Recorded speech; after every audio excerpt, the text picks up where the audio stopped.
بنية القبول وتمام كل سؤال ومأمول إلى حضرة نبينا وحبيبنا شافعنا الرسول صلى الله عليه وسلم ثم إلى آل بيته الكرام والصحابة القرابة والتابعين وتابع التابعين ومن تبعهم بإحسان إلى يوم الدين ثم إلى جميع مشايخنا ومعلمينا ووالدينا وأمهاتنا وأزواجنا وأولادنا وذرياتنا وقراباتنا وجيراننا وذوي الحقوق علينا أجمعين ثم إلى جميع إخواننا المسلمين والمسلمات والمؤمنين والمؤمنات الأحياء منهم والأموات بأن الله تغشاهم برحمة المغفرة ويعلي درجاتهم في الدنيا والآخرة ويدخلنا وإياكم الجنة بغير حساب وإلى من وبه سلفنا الصالح إلى حضرة النبي الفاتحة.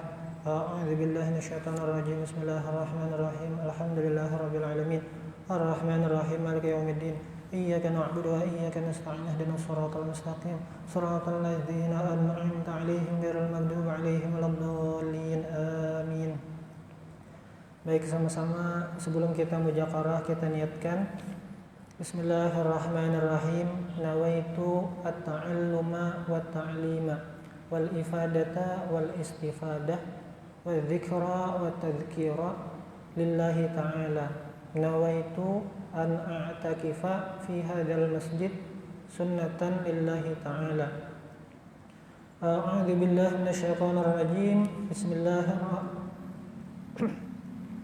Bismillahirrahmanirrahim. Alhamdulillahirabbil alamin. Allahumma shalli wa sallim ala sayyidina Muhammadin al-amin wa ala alihi wa sahbihi wa sallim ajma'in.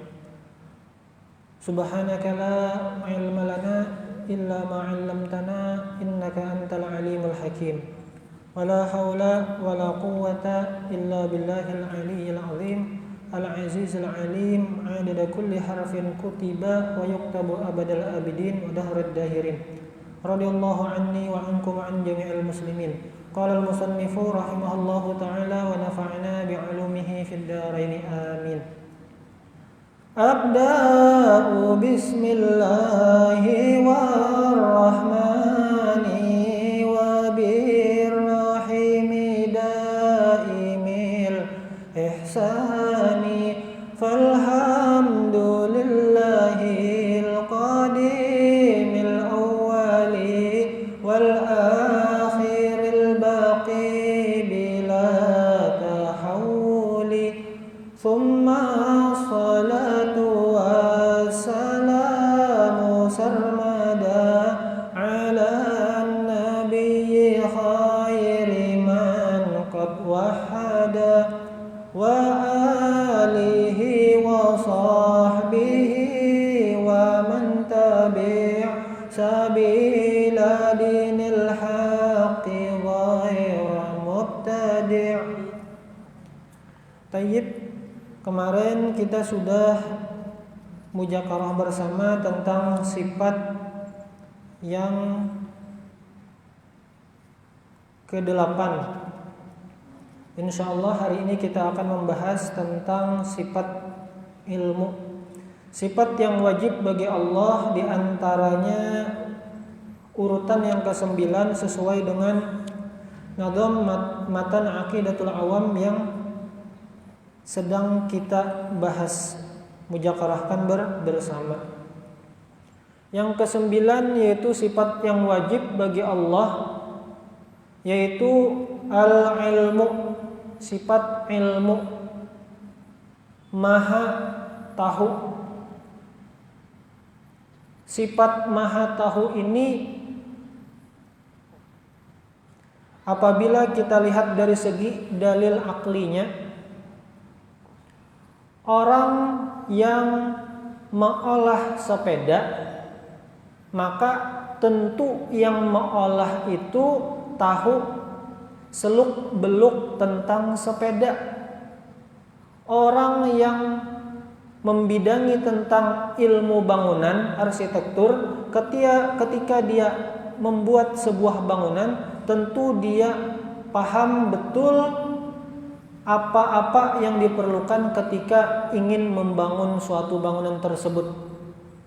Itu makhluk yang sifatnya itu serba terbatas. Begitu juga walillahil matsalul a'la, Allah Ta'ala itu menciptakan makhluk. Tentunya kita sepakat bahwa Maha Pencipta itu Allah. Tentulah Allah menciptakan kita ini mengetahui apa yang kita perlukan, apa yang kita hajatakan, apa yang istilahnya supaya makhluk hidup ini, manusia ini kawa hidup di bumi, hidup di alam semesta, atau di antara kehidupan-kehidupan yang ada di alam semesta bisa berjalan normal sesuai. Tentulah Allah Maha bersifat Maha mengetahui. Al-ilmu, sifat yang kesembilan yaitu sifat ilmu, Maha tahu. Wa huwa, dan dia sifat ilmu, sifatun qadimatun, sifat yang qadimah. Ini nanti membedakan dengan sifat makhluk. Kalau Allah Ta'ala itu sifatnya qadimah, Allah Ta'ala itu tahu tanpa proses belajar. Beda kita, mulai awal muncul lahir ke muka bumi, sedikit demi sedikit belajar cara makan, cara merangkak, cara berjalan, cara buka. Artinya perlu proses dari tidak tahu berproses menjadi tahu. Itu sifat makhluk. Kalau Allah tahunya itu sifat Allah Maha tahu itu qadimah, sedia. Qaimatun bidatihi ta'ala, yang ada pada zat Allah Ta'ala yang wajibal wujud. Ya'lamu bihal asya'a, Allah Ta'ala itu Maha mengetahui segala sesuatu, baik yang mujmal atau mufassal, baik yang secara umum ataupun secara terperinci. Itu Allah yang bersifat maha tahu. Dalil naklinya, jadi ulama itu memunculkan sifat ilmu dari mana referensinya, rujukannya. Oh, ternyata ada dalil Al-Quran. Qala ta'ala, Allah Ta'ala berfirman, Bismillahirrahmanirrahim, Innallaha bikulli syai'in alim. Sesungguhnya Allah Ta'ala itu terhadap segala sesuatu alimun, fa'ilun, maha mengetahui. Kada tahu ja, kada sekadar tahu ja, akan tetapi maha mengetahui seluk beluk apa nang sidin ciptakan. Mustahil sidin kada tahu apa yang sidin ciptakan.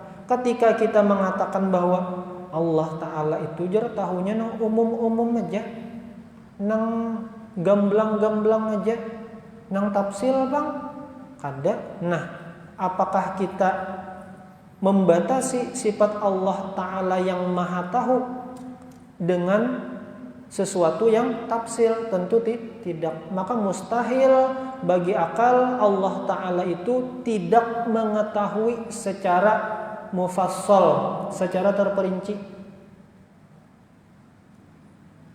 Suratul Mujadalah al-ayata 7. Surah Mujadalah ayat ke-7.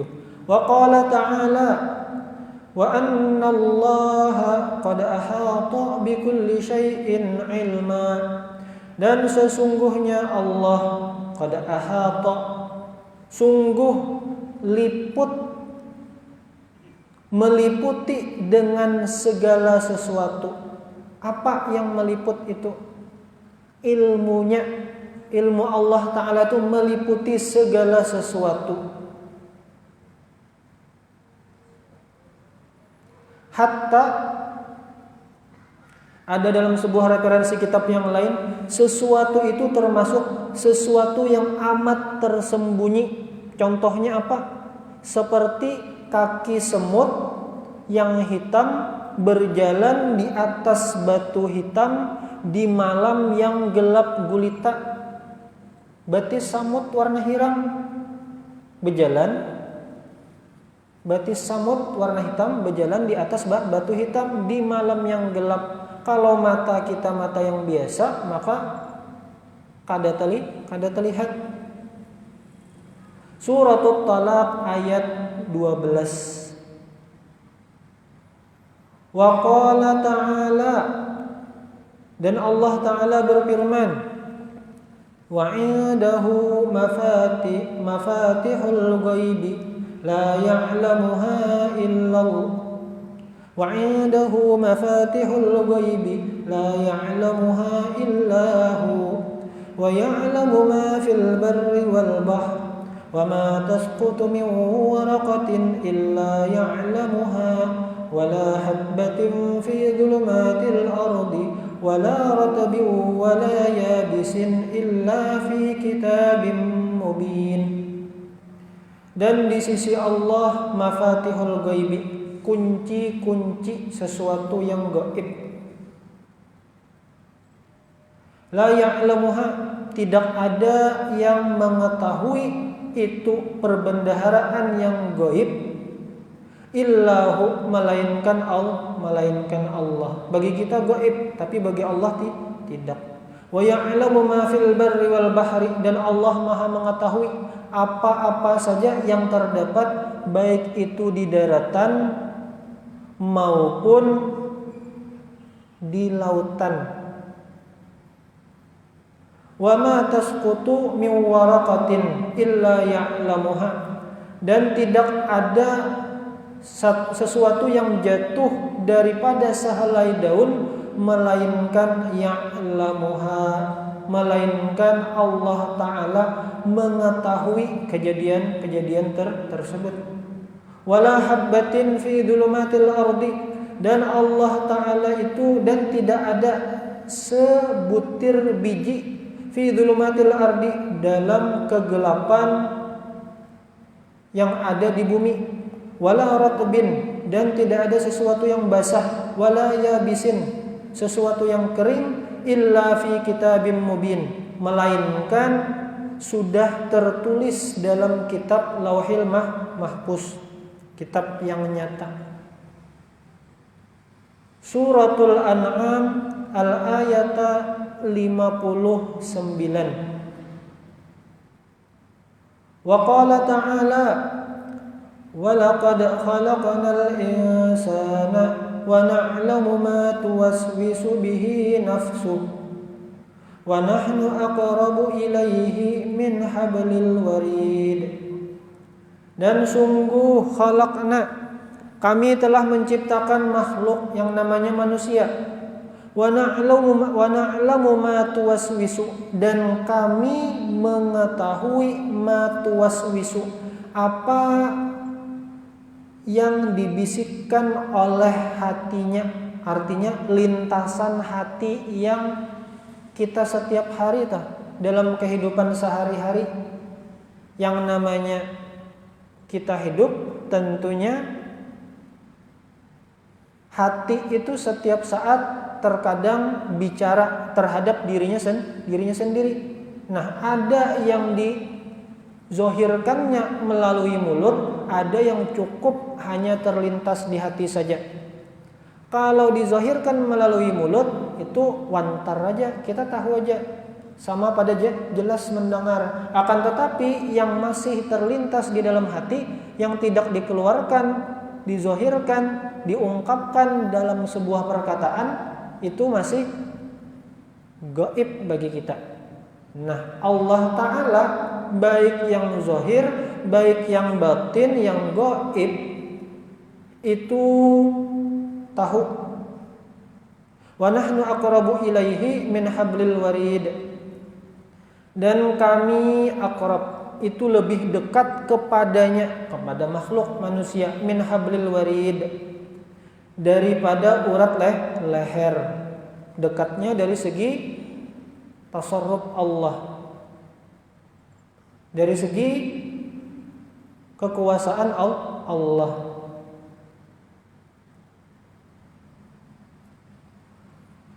Adapun amaliyah sifat ilmu itu adalah ketika kita sudah tahu Allah Ta'ala itu bersifat maha tahu, maka otomatis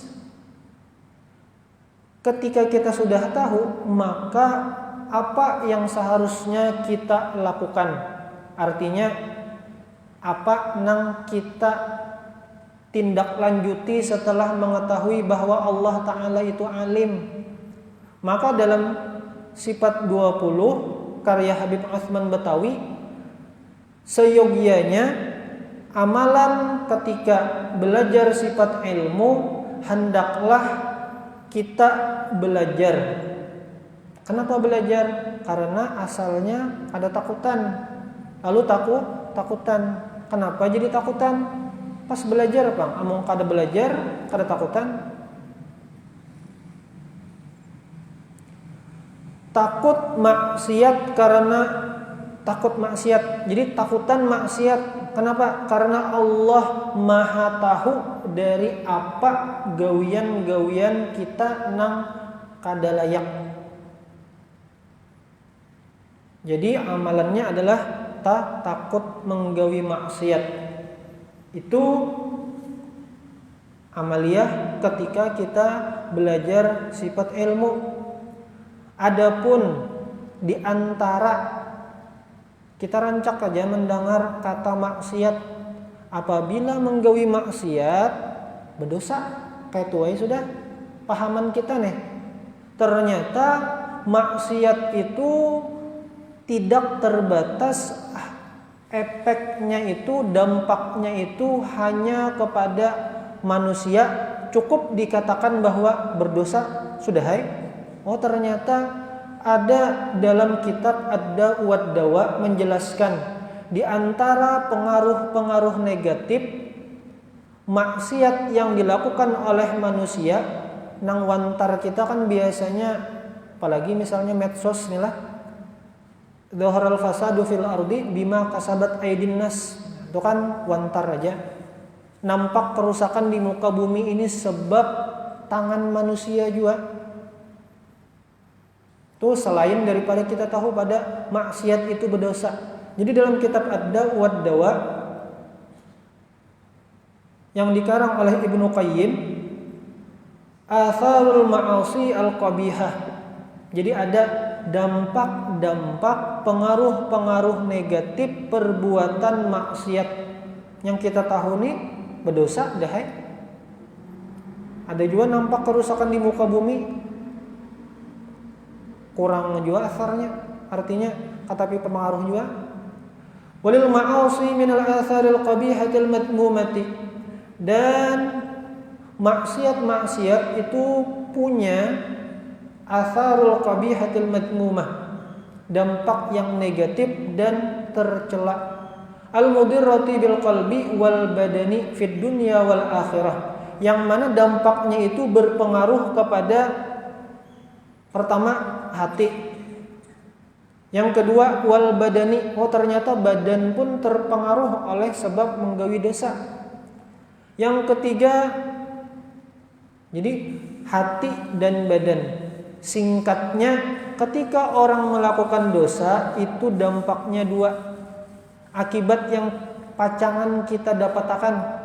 Yang pertama, objeknya itu nang dikenai oleh maksiat itu pertama hati, yang kedua badan. Jadi dua kesimpulannya lah. Jadi ketika orang berdosa itu dua dapatnya, baik dari segi fisik, jasmani, begitu juga rohani. Terkadang kita memikirkan hanya rohaninya saja, ternyata fisik pun juga terpengaruh akibat perbuatan dosa. Fid dunya wal akhirah, ternyata bukan di akhirat saja, di dunia pun juga merasakan efek menggawi dosa. Ma la ya'lamuhu illallah, yang mana tidak diketahui secara tafsil dampak negatif dari menggawi dosa itu kecuali Allah Ta'ala saja. Bahkan ada dijelaskan dalam kitab ini 40 tahun hanyar tahu oh ini dampak daripada perbuatan maksiat. Dampak dari perbuatan maksiat.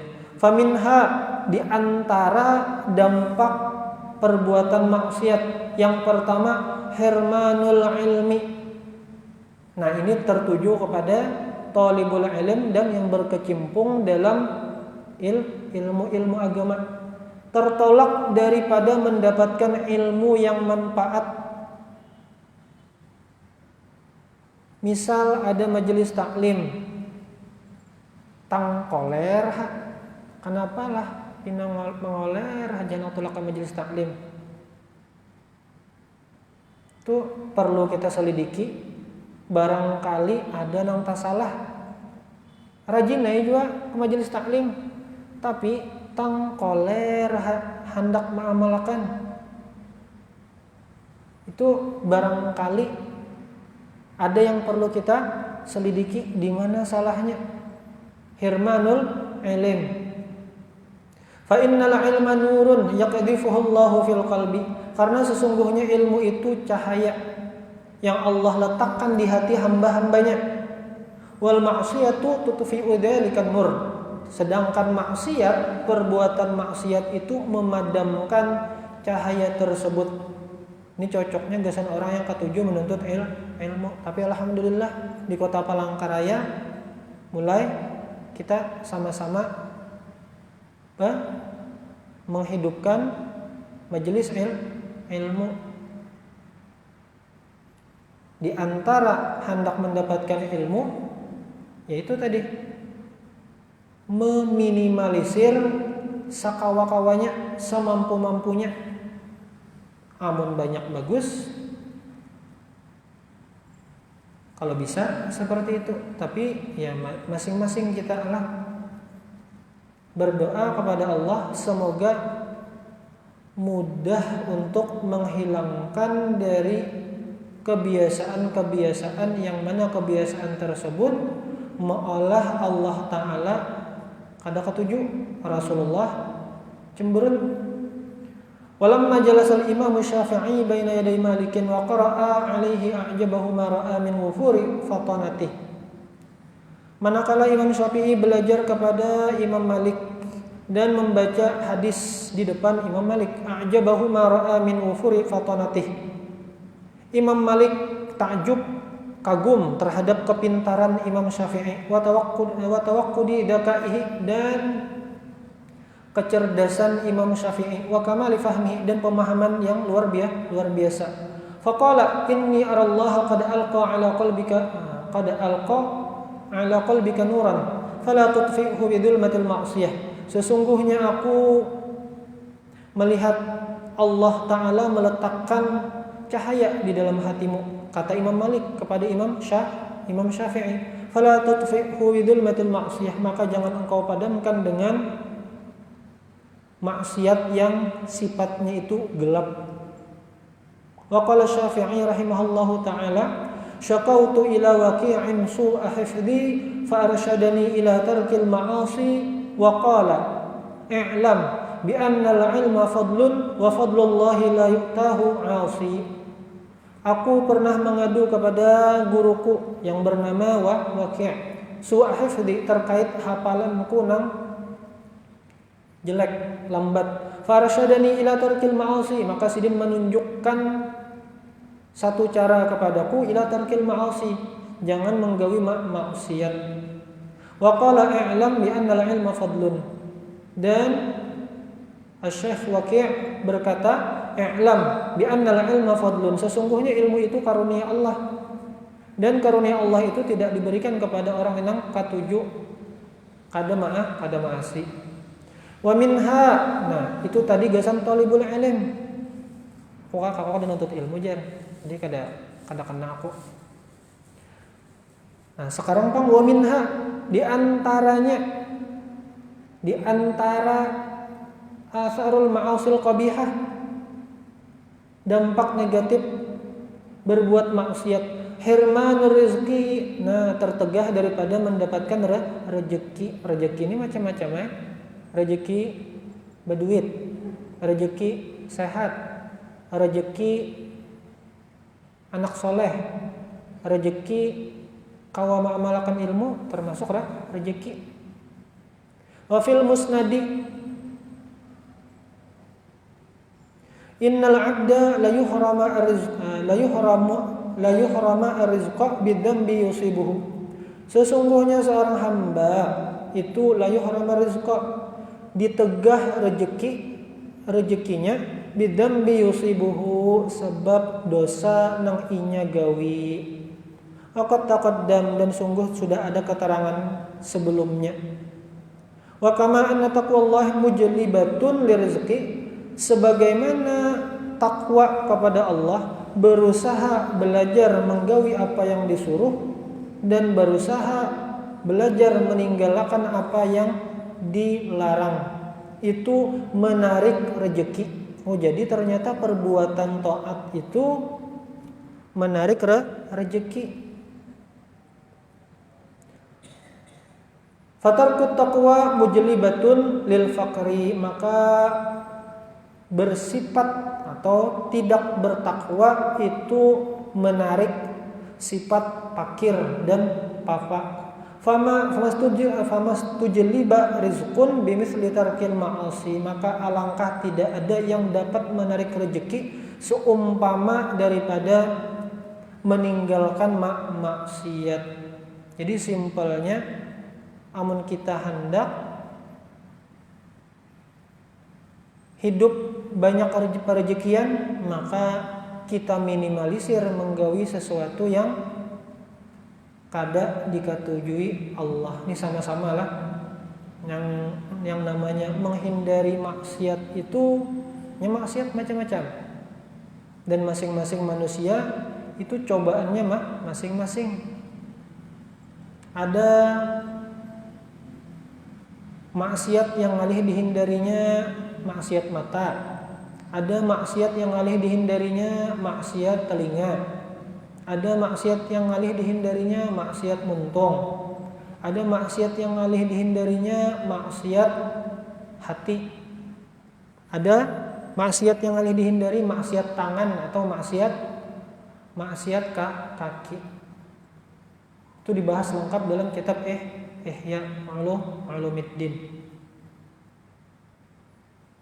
Man lam ya'rifil ihya falaysa minal ahya. Barang siapa yang tidak belajar kitab Ihya, maka bukan termasuk orang yang dianggap hidup hatinya. Itu perkataan di antara perkataan ulama. Wa minha, nah di antaranya lagi dampak negatif, wahsyatun yajiduhal 'asi fi qalbihi bainahu wa bainallah. Gersang hati, pemuyakan orangnya. Kenapakah? Galau ketia galau, keluh kesah. Bilang hidup tuh, kalau kawan melihat kami walaijar, duit ada, bini bungas, anak bungas, apalagi bahaji sudah, apa-apa sudah. Tapi kenapa aja melihat muha ikam ini pina marangut-rangut aja, pina kada terlihat gembira-gembira. Nah, perlu tak kita selidiki apa yang salah, kenapa jadi penyedihan nih. Wahsyatun yajiduhal 'asi fi qalbihi bainahu wa bainallah. Rasa kada nyaman tuh pang hati menggawi maksiat antara si asi dengan Allah Ta'ala. Karena ketika berbuat maksiat maka otomatis jauh daripada rahmat Allah. Amun dapat rahmat Allah, maka otomatis di antara rahmat karunia Allah, kasih sayangnya, hati lapang. La tuwazinuha wa la tuqarinuha ladzatun aslan. Bahkan Jarsidin, pengarang kitab, tidak ada yang tidak ada bandingannya, kada merasa sama sekali lezatnya. Walau ijtama'at lahu ladzatud dunya bi asriha, meskipun terkumpul kelezatan dunia beserta segala isinya. Sugih iya, bini bungas, anak banyak, apalagi nasab nasab bangsawan bahasanya lah. Akan tetapi gawiannya maksiat, ngalih mencari hati lapang. Amin kalamil habaib, dan di antara perkataan Habib yang mengatakan mustahil orang itu bahagia apabila tidak menjaga salat lima waktu. Artinya menggawi sesuatu yang meninggalkan sesuatu yang disuruh Allah. Lam tafi bitilkal wahsyah, itu tidak dapat menandingi rasa galau yang luar biasa, rasa galau ketika menggawi maksiat. Wa hadza amrun la yahissu biha illa man fi qalbihi hayatun. Kan tetapi ini perkara yang mana perkara ini tidak dapat merasakan hal tersebut kecuali dalam hatinya itu ada hayatun, hidayah Allah Ta'ala. Hidayah, syukur-syukur kita dapat hidayah ketika menggawi maksiat. Ingat astagfirullah, babulik. Meskipun istilahnya menggawi maksiat boleh kakan. Karena memang sifat manusia, Allah Ta'ala tahu sudah manusia ini pacangan bermaksiat. Makanya Allah bersifat Ghafur, maha pengampun. Babulik. Hayatun, hidayah. Bahkan ternyata berarti ada juga telah man fi qalbihi adamul hayah, artinya kada hidup. Karena rancakan sudah menggawi maksiat, akhirnya hatinya sudah mantul lawan hidayah. Na'udzubillah. Wa ma li jurhin bi mayyitin ilamun. Ini sama seperti seorang mayit yang terluka. Inya tidak merasakan ilamun. Jadi membandingkan orang yang sudah mati dengan orang yang hatinya mati. Inya kada merasa aman menggawi maksiat itu ternyata ada wahsyah. Falau lam tatruki dzunuba illa hadran min waqa'i tilkal wahsyah lakana al-aqilu hurriyan bitarkiha. Seandainya engkau tidak meninggalkan dosa, artinya kada menggawi maksiat kecuali waspada, mewanti-wanti, berhati-hati daripada terjadinya ini wahsyah, galau, keluh kesah, sedih yang bertetarusan. Lakana al-aqilu hurriyan bitarkiha. Sungguh orang yang cerdas itu pasti hurriyan, merdeka. Merdekanya dari apa? Kada menggawi maksiat sakawanya lah. Artinya jangan putus asa. Misalnya tegawi maksiat juga astagfirullah. Tentu kita semuanya hendak panglah mungkawatu kada bermaksiat. Hendak. Tapi sama seperti perkataan Habib Segap Hasan Baharun yang mana mengatakan pada dasarnya segala sesuatu yang disuruh itu adalah sesuatu yang bertentangan, sulit, berlawanan dengan kehendak nafsu. Kalau nafsu kita itu kan intinya, kalau perkataan Sidin, bahwa sesuatu yang disuruh itu sesuatu yang sulit. Lalu dari sini kita pahami, ternyata memang sulit. Kenapa? Karena berlawanan lawan nafsu. Nafsu hendak santai aja, kadusagin sembahyang. Nafsu hendak sulit menurut nafsu. Wa minha ta'siru umurihi alaihi, ngalih urusan. Kenapa jar aku aman berurusan? Bukan aku gin lah, si aneh. Kenapa aja pinang ngalih bana berurusan? Mau urus ini pina lambat, mau urus itu pina lambat. Ta'siru umurihi alaihi. Jadi di antara dampak negatif berurusan kada lancar terus. di antaranya menggawi dosa. Fala yatawajjahu li amrin illa yajiduhu muglaqan dunahu aw muta'assiran alaihi. Maka tidak menghadapi suatu masalah yajiduhu yang ia dapatkan muglaqan, melainkan pintu solusinya itu tertutup, dunahu, selain inya. Amun orang lain mau urus nyaman urusan, amun inya tangja pina, aduh kada beres pulang urusan. Sarabanya jar mau urus ke sini kada tambus, mau urus ke situ kada tambus, mau urus ini kada tambus. Nah ternyata itu diantara efek menggawi maksiat. Au muta'assiran alaihi, sulit. Wa hadza kama anna man ittaqallaha ja'ala lahu min amrihi yusra. Dan ini sebagaimana orang yang bertakwa kepada Allah, maka ja'ala lahu min amrihi yusra. Allah Ta'ala jadikan segala urusannya itu mudah. Faman 'attala taqwa ja'ala lahu min amrihi usra. Kebalikannya, barang siapa yang tidak atau meninggalkan sifat takwa, Allah Ta'ala jadikan segala urusannya itu ngalih. Jadi barangkali ini dapat menjadi amunisi bagi akal. Ketika kita misalnya ada niat hendak menggawi maksiat, berdebat nih antara nafsu lawan akal, jar nafsu, kita menggawi maksiat, jar akal kadusah, bayi berdosa dikit-dikit jar nafsu nih, ya geram jar akal pulang. Lalu si akal berpendapat, jar akal kita semalam hanya mujakarah dampak negatif menggawi maksiat. Jadi suai di antara amun pintangan berdosa aja mungkin rajin aja sudah berdosa aja, anggap remeh aja berdosa tuh, artinya dikit aja karena istighfar aja. Atau rahmat Allah Ta'ala maha luas aja, kadang itu jar akal kamu hendaklah ngalih urusan soalnya.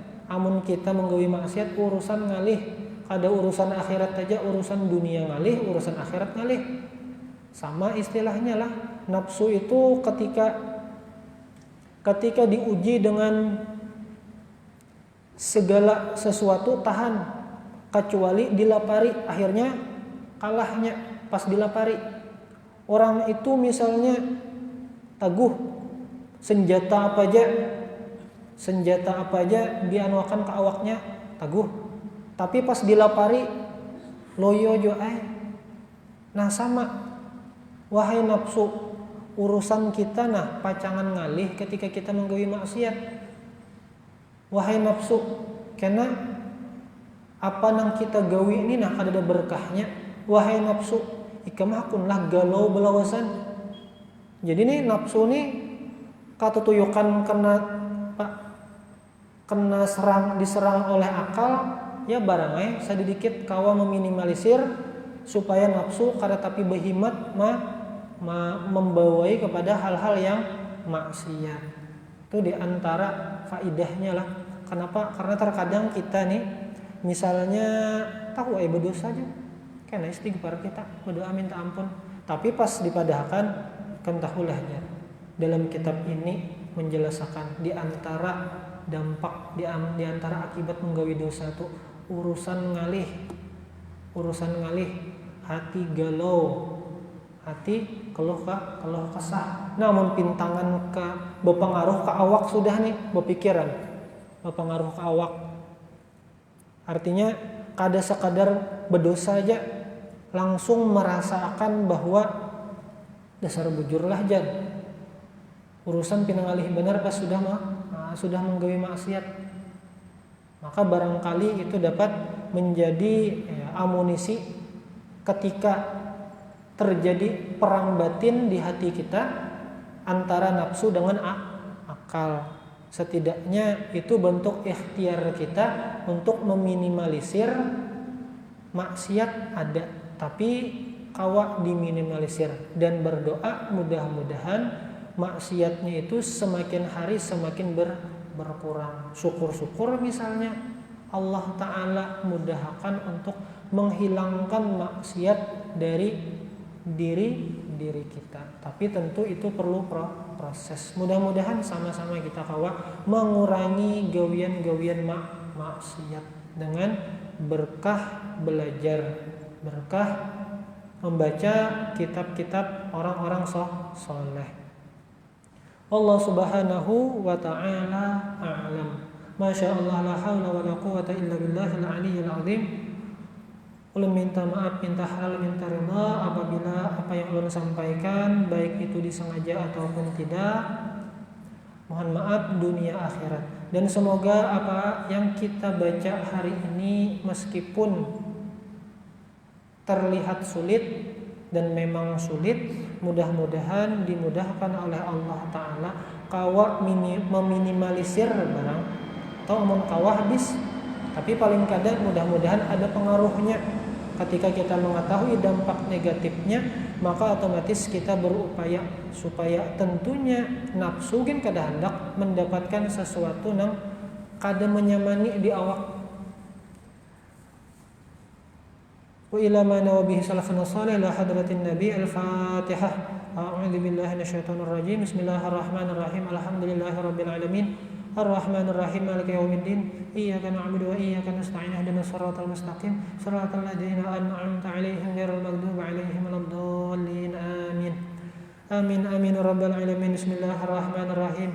Alhamdulillahirabbil alamin. Wassalatu wassalamu ala asyrafil anbiya'i wal mursalin wa ala alihi wa sahbihi wa sallim ajma'in. Ya Allah lana bis-sa'adah wal khatimah bis-syahadah.